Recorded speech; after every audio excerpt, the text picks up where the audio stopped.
Hi guys, ayan po, katulong ko po si Grace mag-ayos guys. Naglalagay po kami ng mga logo guys para tomorrow sa aming opening po.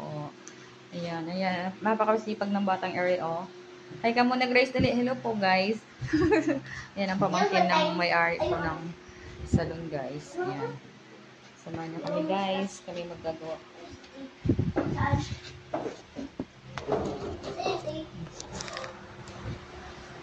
Grace, sige Grace. Sige, gawa ka lang. Ayan. Saan yung tatlo?